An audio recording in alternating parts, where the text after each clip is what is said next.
नमस्ते। कक्षा 6 विषय हिंदी इकाई 3 समझदार नन्ही। तो बच्चों यह एक कहानी है, तो आप अपनी किताबें खोलें और ध्यान से देखें और समझें कि यह कहानी हमें क्या सीख देती है। अब हम इस कहानी का अभ्यास करेंगे। आप सभी अपने किताब में ध्यान दें। तो बच्चों आपको यह कहानी समझदार नन्ही अच्छे अक्षर से हिंदी की नोट में लिखकर पढ़ना है। कहानी समझदार नन्ही। एक बड़ा सा तालाब था जहाँ एक नन्ही बतख अपनी माँ के साथ रहती थी। उसी तालाब के किनारे एक बिच्छू भी रहता था और तालाब के पास दलदल भी था। एक दिन नन्ही बतख तट पर आई और उसने देखा कि एक बिच्छू दलदल में फंसा है। बहन मुझे बचा लो, ऐसा बिच्छू बोला। नन्ही को उस पर दया आ गई। उसने बिच्छू को दलदल से उठाकर सूखे स्थान पर रख दिया। बिच्छू को शैतानी सूझी। उसने नन्ही को डंक मार दिया। नन्ही पीड़ा से तड़प उठी। नन्ही, क्यों भाई तुमने मुझे डंक मारा? बिच्छू, क्या करूं, डंक मारना मेरा स्वभाव है। तुम यह गंदी आदत छोड़ दो, नहीं तो कोई मुसीबत में तुम्हारी रक्षा नहीं करेगा। बिच्छू उसकी बात अनसुनी कर आगे बढ़ गया। नन्ही अपनी माँ के पास नदी में चली गई। माँ बोली, नन्ही बेटी तुम कहाँ रह गई थी?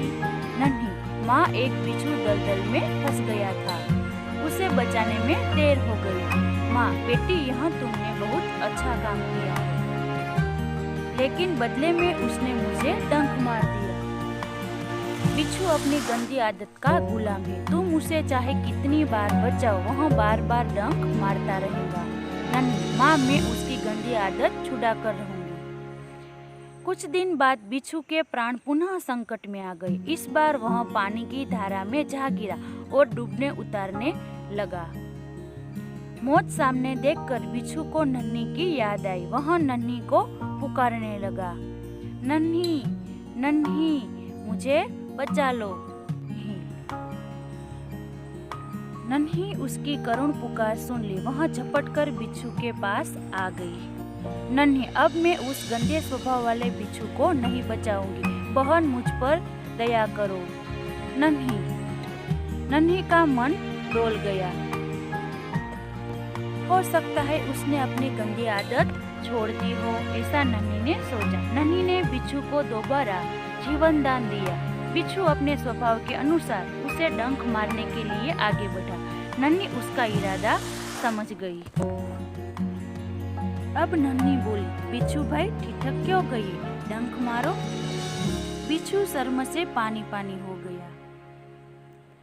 बहन एक बात बताओ, मैंने सदा तुम्हारे साथ विश्वासघात किया, फिर भी तुमने मेरे साथ भला ही की, ऐसा क्यों? भलाई करना मेरा स्वभाव है। मैं तुमसे बदला लेने के लिए अपनी अच्छी आदत क्यों छोड़ दूं? मेरा काम बचाना है। मैं उसी मुसीबत में पड़े को बार बार बचाती रहूंगी। तुम्हारा काम डंक मारना है। तुम मारते रहो, देखती हूँ कौन जीतता है। बिच्छू बोला, नहीं बहन, आज तुम जीत गई।